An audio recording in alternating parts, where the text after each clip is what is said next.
एक कबीर मंसूर है, कबीर साहब का ग्रंथ है ये। इसमें से अपन तपतशिला के वृत्तांत सुनेंगे। तो 48वां प्रकरण है तपतशिला का वृत्तांत। भवसागर एक विशाल समुद्र है जिसके दो किनारे हैं, एक लोक दूसरा वेद। इस लोक के किनारे पर आदि भवानी बैठी है और उसके साथ 64 लाख जोगनियाँ रहती हैं और समस्त संसार में धूम मचाती हैं। ये हाथों में खप्पर लिए सब जीवों का रक्तपान करती फिरती हैं।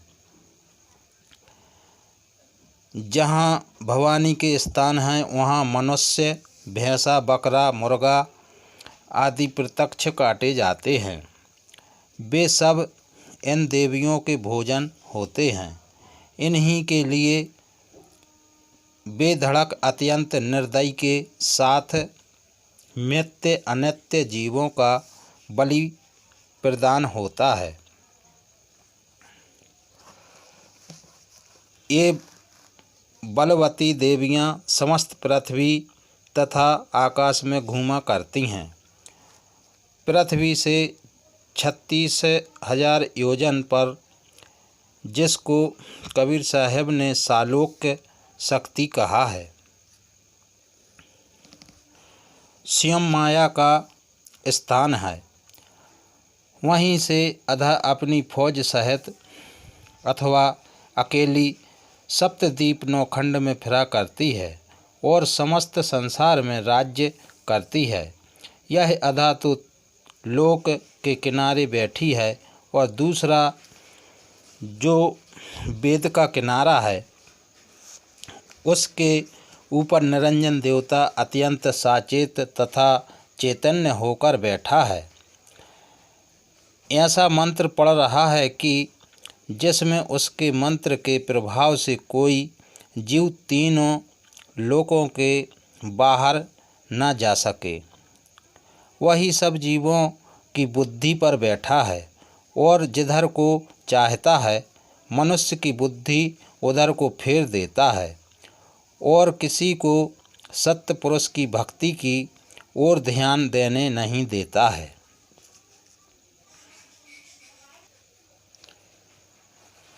बैठा है घट भीतरे बैठा है साचेत, जब जैसी गति चाहता तब तैसी मति देत।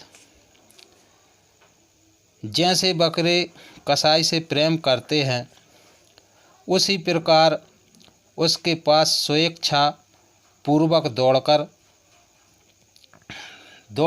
कर जाती और अपना गला कटाती है।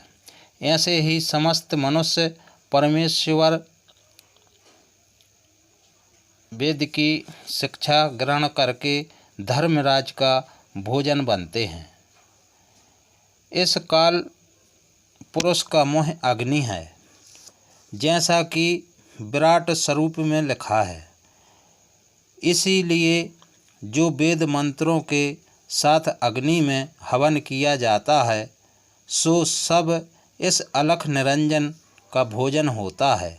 इसी कारण अश्वमेघ, गोमेघ, नरमेघ, अजमेघ इत्यादि यज्ञ परंपरा से होते आते हैं।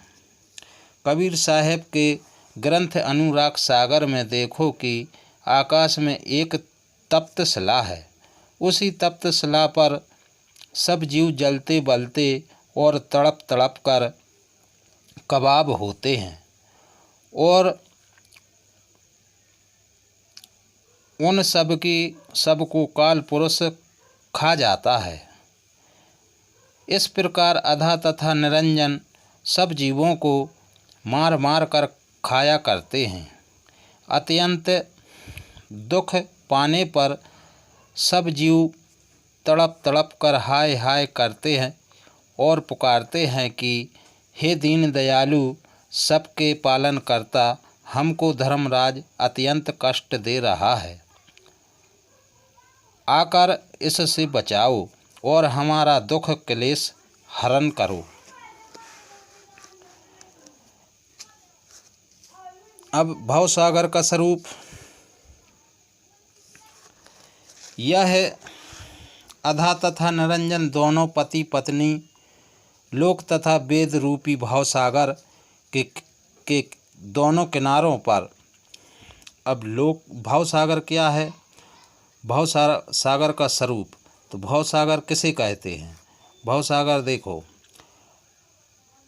लोक तथा वेद। लोक यानी जो दंत कथाएँ होती हैं उसको कहते हैं लोक वेद, और वेद जो 4 वेद हैं वो एक किनारा है वेद और एक किनारा है दंत कथा, इसको भवसागर कहते हैं। तो निरंजन दोनों पति पत्नी लोक तथा वेद रूपी भवसागर के दोनों किनारों पर जीवों को रोकने के लिए अत्यंत सावधानी पूर्वक बैठे हुए हैं, और इस भवसागर के बीच में 3 अहेरी कर्मों का जाल लिए फिरते हैं। ये हजारों पंथ प्रचलित करके एक दूसरे के विपरीत राह स्वपक्ष में फंसाकर मनुष्य को अंधा करते हैं, जिससे समस्त मनुष्य अज्ञानतावश भटक भटक कर मरते हैं। किसी को भी मुक्ति का मार्ग मालूम नहीं होता। ये तीनों मछुए ऐसे बलिष्ठ हैं कि अपने अनंत कपट जालों द्वारा जीवों को फंसा ही लेते हैं, और भांति भांति के कर्म व उपासना योग्य तथा ज्ञान द्वारा लोभ लालच बतलाकर किसी को अपने जाल से बाहर जाने नहीं देते, और अज्ञानवश समस्त मनुष्य आपसे आप आकर स्वयं कैद हो इन 5 शिकारियों का आखेट बनते हैं। इस भवसागर में समस्त जीव मछलियों के दृश्य हैं, और ब्रह्मा विष्णु शिव ये तीनों मछुआरे इस समुद्र में गरजते फिरते हैं। कोई इनका सामना नहीं कर सकता। यदि ऋषि मुनियों में से कोई इनके सामने खड़ा होवे तो हजारों प्रकार की धूर्तता से उनको भी वशीभूत कर लेते हैं। जहाँ कहीं ये तीनों दबते हैं वहाँ तुरंत उनके माता पिता उनकी सहायता करते हैं और उनको बल देकर उनकी कामना पूरी करते हैं। ये 5 बड़े भयानक तथा मनुष्यों के कष्टदाता हैं। अब 50वां प्रकरण है दुखित जीवों की पुकार और सत्य पुरुष की गुहार।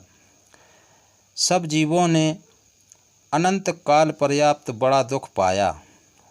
उन्होंने कुछ सूझता ही नहीं था कि क्या करें और किस उपाय द्वारा बचें। इससे अत्यंत दुखी होकर ऐसे चिल्लाते हाय हाय करते थे कि उनके रोने तड़पने तथा चिल्लाने का शब्द सतलोक तक जा पहुंचा। जब सब जीवों के हृदय का धुआं सतलोक तक पहुंचा, तब सतपुरुष दयालु हुए और दया करके ज्ञानी जी से कहा कि हे ज्ञानी जी, सब जीवों को काल पुरुष अत्यंत दुख दे रहा है। तुम तपित शिला तक जाओ और सबको ठंडा करो। तो ज्ञानी जी अर्थात कबीर साहब सतलोक से तपित शिला के समीप जाना और समस्त जीवों को ठंडा करने का वृत्तांत। सत्य पुरुष की आज्ञा पाते ही ज्ञानी जी ने तप्त शिला के समीप पहुंचकर सत्य शब्द की टेर की। सत्य शब्द की आवाज़ सुनते ही सारे जीव ठंडे हो गए।